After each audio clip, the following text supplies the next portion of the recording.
No mês em que comemoramos o nosso 3º aniversário, o Nação vai à Bahia. Exalou o perfume dela. Exalou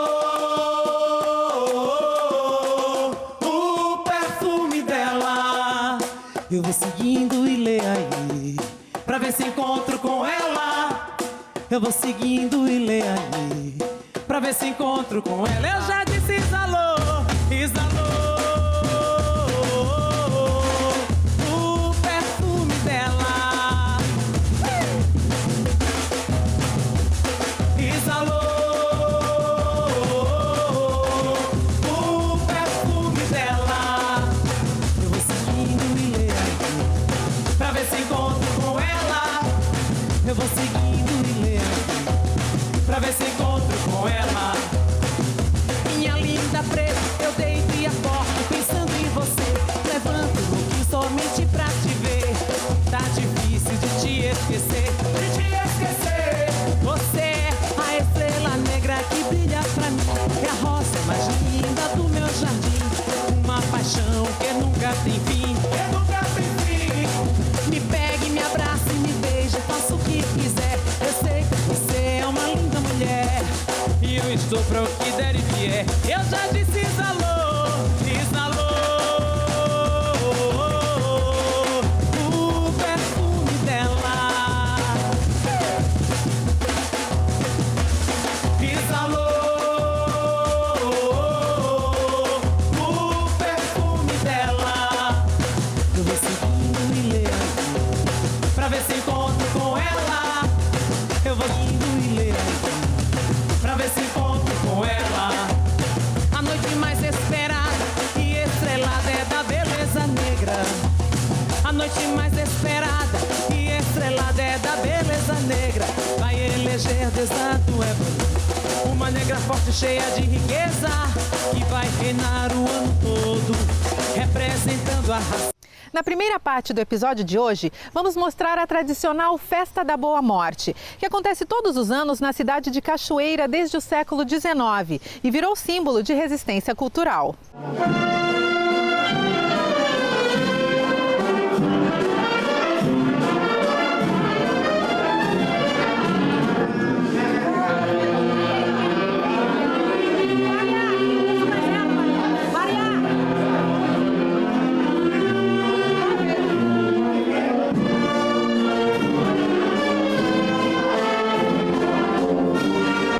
Olha, a Irmandade da Boa Morte é uma irmandade muito singular, secular. Ela nasceu em 1820.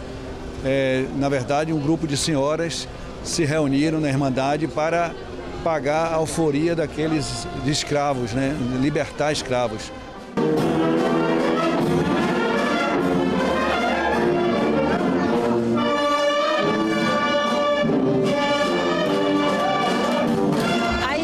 Da Boa Morte é muito importante para cada uma de nós, porque ela veio dos nossos ancestrais, é cultivada pelas irmãs escravas, é luta, é resistência, né? É a cultura negra, é a religião. A tradição é mantida por mulheres negras desde o período pós-abolição, quando as fundadoras da Irmandade da Boa Morte lutaram para morrerem livres da escravidão. A Irmandade é antiga, então eu sou irmã, minha avó fazia parte na Irmandade e eu estou chegando, já estou com 20 anos de Irmandade. E é muito importante, é gratificante a gente fazer parte, que hoje somos reconhecidas como um patrimônio cultural do Estado.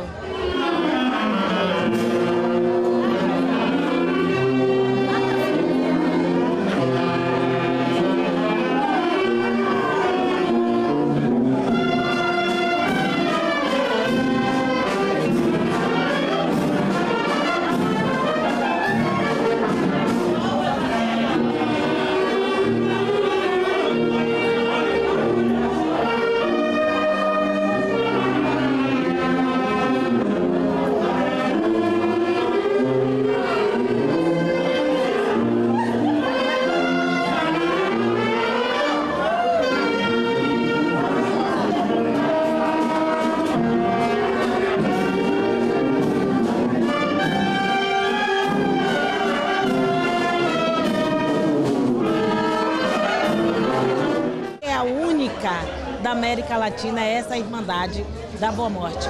E ela acontece na cidade de Cachoeira, que é uma cidade assim, emblemática do Recôncavo da Bahia, uma cidade que teve uma importância histórica muito grande, uma cidade histórica.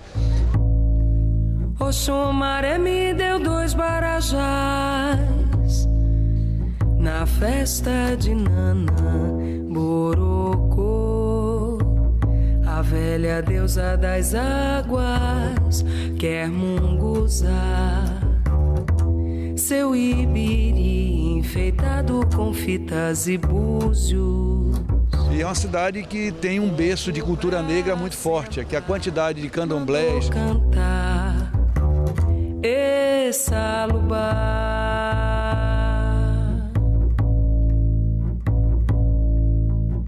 A quantidade de manifestações da cultura negra aqui é surpreendente.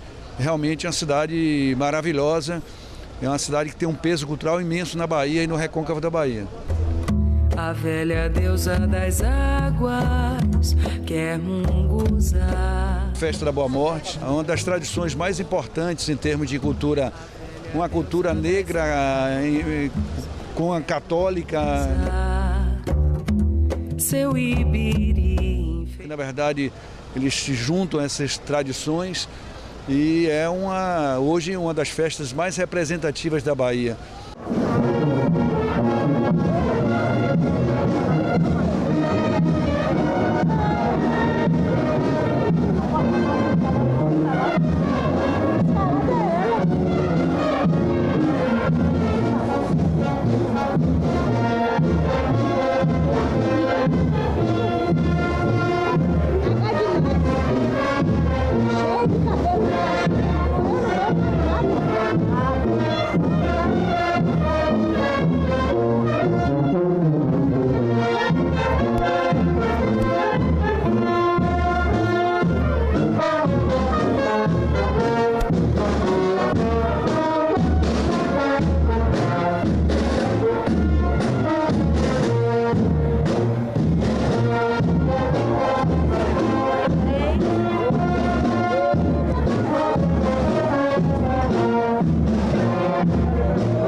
É uma festa que atrai hoje gente do mundo inteiro, acontece sempre no mês de agosto e nós temos pessoas que vêm dos Estados Unidos, de vários países, exatamente para participar dessa festa.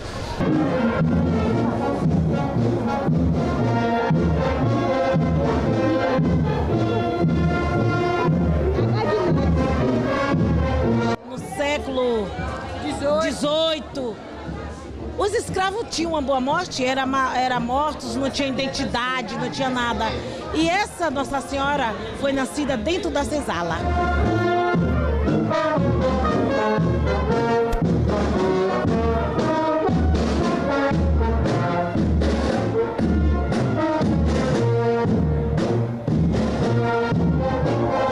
Para que os escravos tenham uma morte digna, com registro, com identificação, não açoitado, morto, sem saber quem, de que origem, de que família.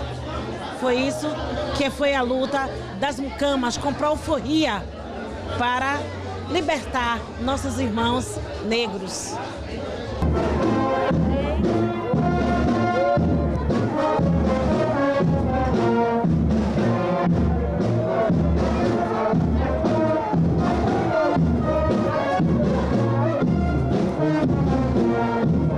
A Irmandade da Boa Morte é Maria Adormecida, entendeu?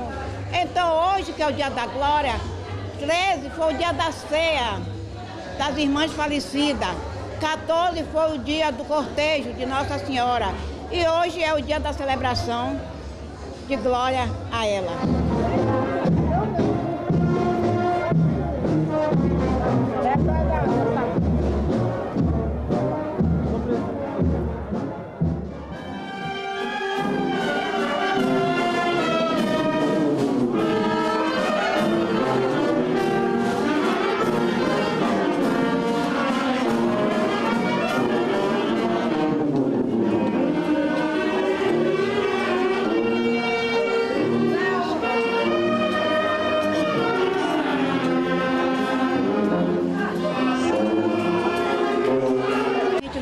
sabendo distinguir. A boa morte, isso já é de antiguidade. A boa morte é a vida, é a gente conservar e reconhecer que a morte, ela é vida e ela é viva.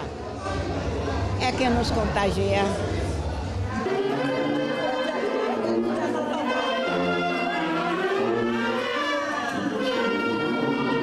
Eu faço o meu dever.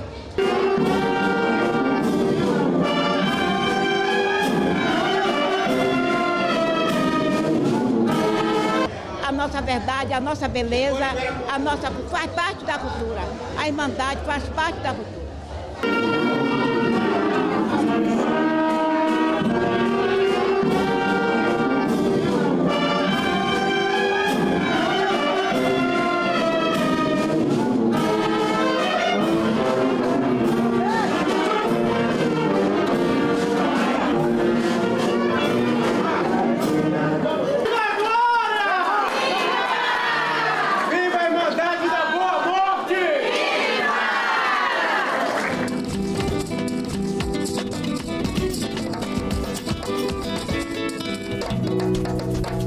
No final do século XVIII, a Bahia foi palco de um movimento revolucionário ainda pouco conhecido até os dias de hoje.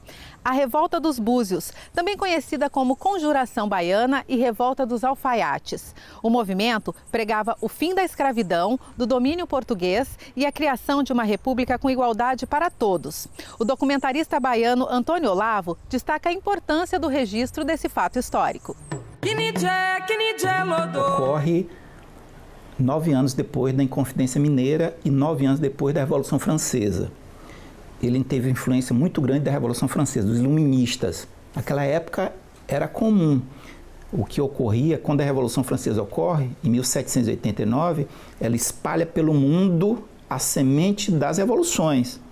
O iluminismo pregava isso. E aqui na Bahia, através do Porto, do Cais, chegava essas informações. Chegava livros escritos em francês, etc. E isso criou um frisson entre alguns brancos ilustrados e entre muitos pardos letrados.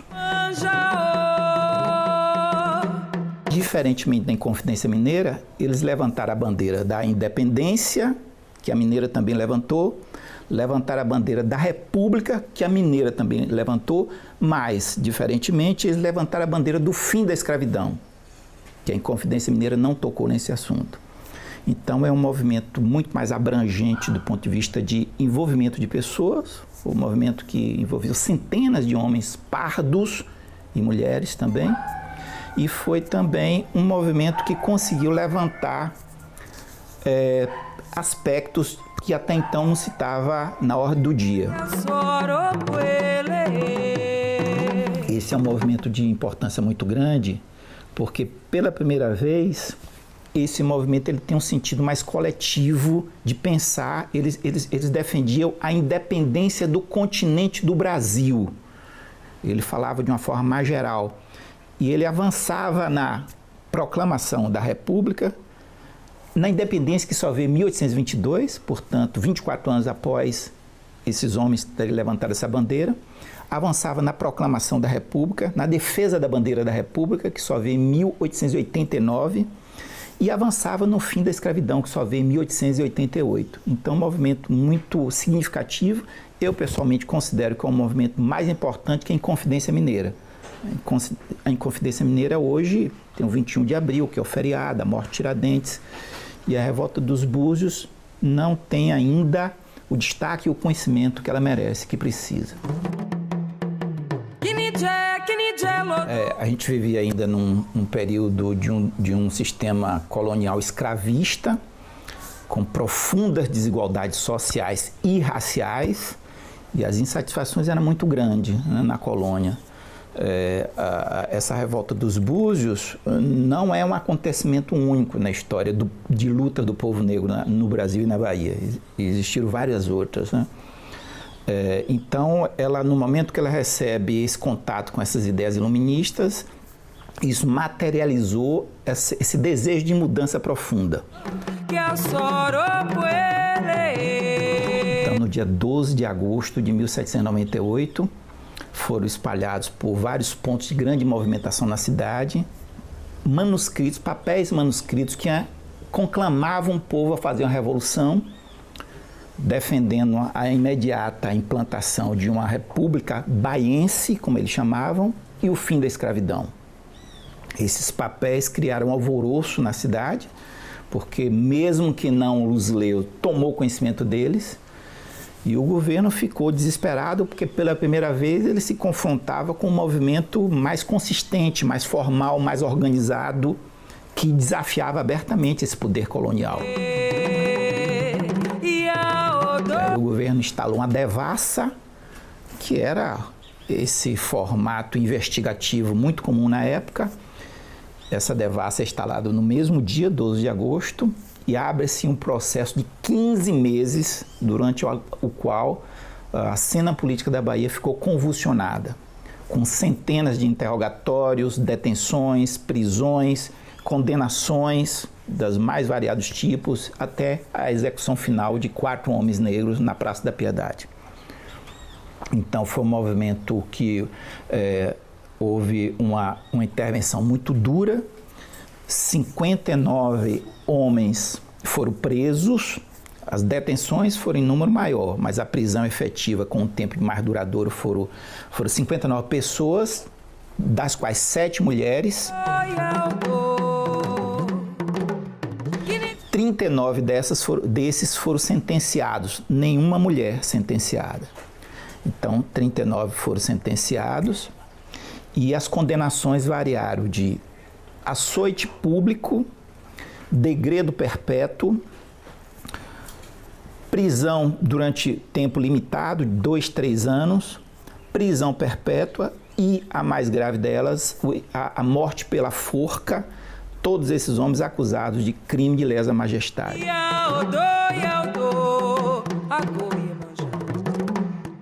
As punições maiores eram de homens negros.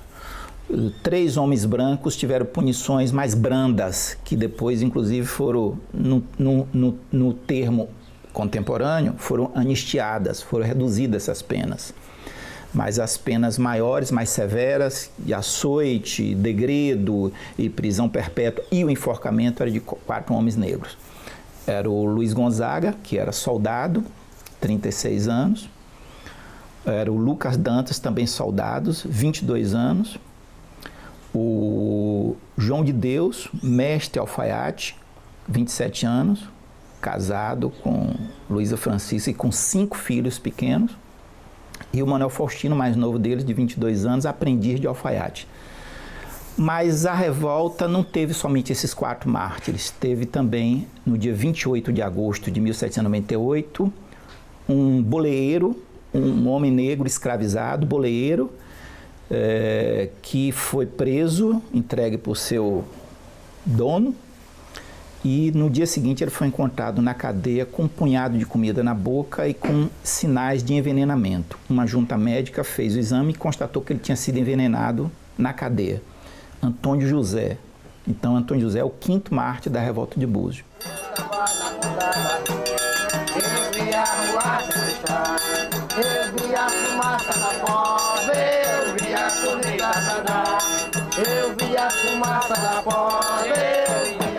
O cineasta baiano trabalha há 8 anos para fazer um filme sobre a revolta dos Búzios. Antônio Olavo dedica o seu trabalho à valorização da memória social negra. O Brasil vivia um período marcado por grandes rebeliões populares contra o latifúndio, a escravidão negra e a monarquia, todas violentamente reprimidas. Já fiz 3 filmes longa-metragem, todos documentários, só sei fazer documentários. O primeiro deles foi em 93, um documentário sobre Canudos, Paixão em Guerra no Sertão de Canudos, que eu busquei recuperar. Naquela época, Canudos, inclusive, não era um tema tão conhecido quanto hoje, né? Canudos era um tema marginal na história do Brasil, mesmo na Bahia. Então, nós fizemos um levantamento amplo sobre filhos de descendentes de Antônio Conselheiro. Fizemos filhos de sobreviventes da guerra, de líderes da guerra, militares, estudiosos. Fizemos um painel bem abrangente e foi um filme que circulou muito no Brasil, de forma alternativa. Eu nunca tive nenhum projeto no circuito comercial. Meus trabalhos todos circulam nesse circuito alternativo. A situação era tensa e a pressão política tendia a crescer. Conselheiro reúne seus seguidores e parte sertão adentro, em busca da terra prometida. No final de 1896, o padre Cícero enviou a Canudos o observador chamado Herculano. Conselheiro então lhe disse: haverão 4 fogos. Os 3 primeiros serão meus. O 4º eu entrego nas mãos do bom Jesus. 10 anos depois, eu fiz um outro documentário chamado Quilombo da Bahia. Também numa época que pouco se falava de quilombo. Aqui na Bahia tinha 3 comunidades tituladas e 3 comunidades em processo de titulação. Minha expectativa era filmar em 10, 12 no máximo. Nós saímos a campo e, para nossa surpresa, nós nos deparamos com um número extremamente significativo de comunidades negras no interior da Bahia, o que resultou que a gente filmou em 69 comunidades de 28 municípios do estado.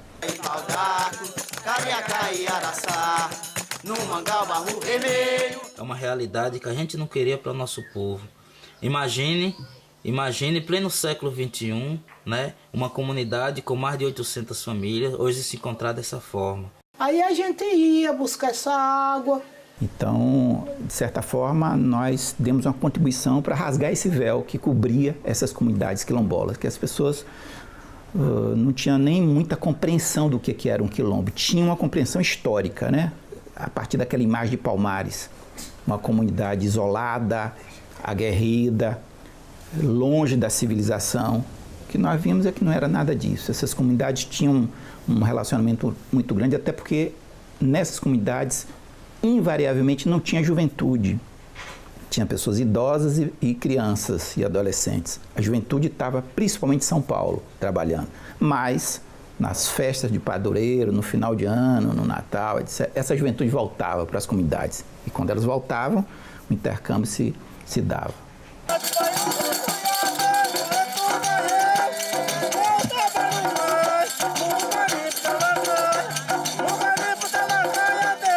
E 4 anos depois eu fiz um terceiro longa, o outro documentário, sobre Abdias Nascimento. Abdias Nascimento, Memória Negra. Que eu recupero a trajetória de Abdias, que é uma figura extraordinária, uma grande liderança do movimento pan-africanista mundial. Ele nasce em 1914, então eu recupero essa trajetória dele, abrindo janelas para as lutas do povo negro ao longo do século XX. Boa. Depois que acabou a Revolução, eu fui para São Paulo, aí participei.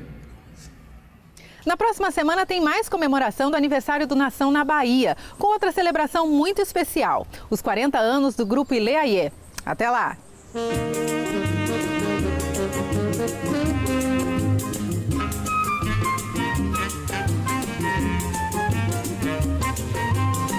Meu Deus, eu ando com sapato furado, tenho a mania de andar engravatado. A minha cama é um pedaço de esteira.